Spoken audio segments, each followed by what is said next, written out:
Asmara yang terpanggang api revolusi. Apa jadinya jika cinta yang kau sembunyikan jadi ancaman bagi perjuangan bangsa? Dan bagaimana rasanya mencintai seseorang yang dunia ingin kau lupakan? Jakarta, 1944 sampai 1945.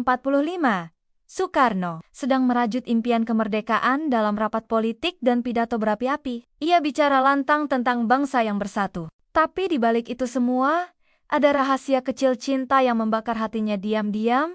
Inggit Garnasih, perempuan yang pernah jadi istri pertamanya, yang dipaksa ia lepaskan demi politik dan negara. Dia adalah akuariumnya Soekarno, di tengah badai tempat semua kegelisahan, tawa, dan tangisan dulu paling aman. Ia rela berhadapan dengan tentara Jepang, berbohong demi menyerahkan secari kertas kepada Soekarno. Namun yang lebih menyesakan, sekarang dua hati ini berada di beranda yang berbeda.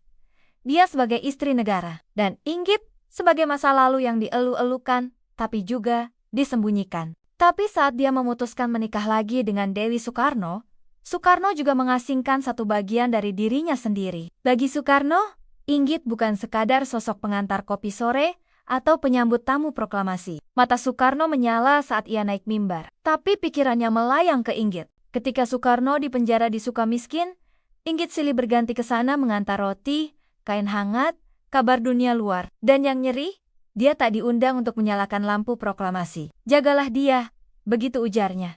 Surat itu tidak pernah sampai, ditahan oleh ajudan, dan diam-diam. Surat itu kini menjadi batu berat di hati Inggit Cinta yang berubah jadi doa tanpa jawaban. Ia menuntut agar semua potongan sejarah itu dihapus, karena biarpun ia mencintai Inggit dulu, sekarang dia adalah simbol negara. Jika berbicara soal cinta itu, ia harus menyerahkan rumah menteng pada negara, dan diganjar denda besar, lebih besar dari hidup. Tapi soal harga yang mesti dibayar hati yang pernah mencintai terlalu dalam, bahwa pejuang cinta juga bisa dijadikan korban amnesia sejarah. Ia tak mau rubrik mantan cinta membayangi lambangnya. Inggit bercerita tentang cinta yang dulunya pernah jadi fondasi rapat politik. Kecil di rumahnya, tentang Soekarno yang menulis pidato sambil Inggit membawa teh manis hangat. Ia berbicara pelan, tapi suara itu menggetarkan nalar jurnalistik. Suatu malam, Inggit menulis surat rahasia. Tidak kepada Soekarno, tapi kepada wanita muda yang akan menggantikannya. Ia jadi presiden,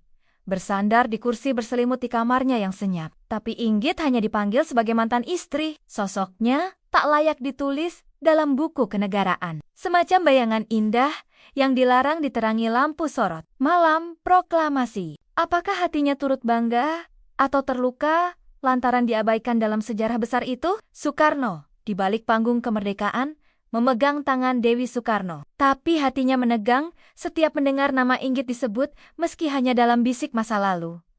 Setelah proklamasi, dunia memanggil Soekarno. Setiap senja, Inggit menatap menteng rumah yang dulu dipenuhi tawa mereka. Sampai jumpa di video berikutnya. Dulu ia pernah memimpin senam aerobik dengan Soekarno di taman. Dulu, ia pernah mentraktir tamu-tamu politik.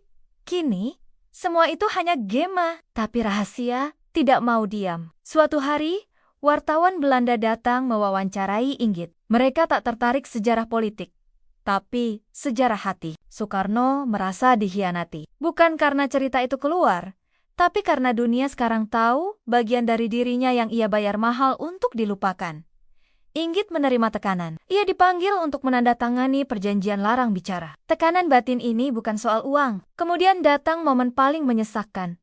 Inggit jatuh sakit keras. Ia menoleh pada foto lama. Wajah Soekarno muda. Wajahnya sendiri tertawa. Air mata menetes. Bukan karena sengsara, tapi karena hati yang merasakan betapa besar cinta yang dulu tak pernah diabadikan. Dan di demi satunya, Inggit Garnasih mungkin bukan nama besar dalam buku sejarah bangsa, tapi cintanya yang tersembunyi di balik revolusi adalah cinta yang menekan batin, bertaruh hidup, dan digantikannya dengan harga lupa geopolitik. Karena kadang, perjuangan untuk negara bukan cuma soal merebut bebas dari penjajah, tapi juga tentang menekan suara hati yang tak pernah rela dinyatakan kalah. Tetapi hati tetap menang, meski hanya dalam sunyi yang tertulis tak lengkap. Jangan lupa like, subscribe, dan bagikan channel ini.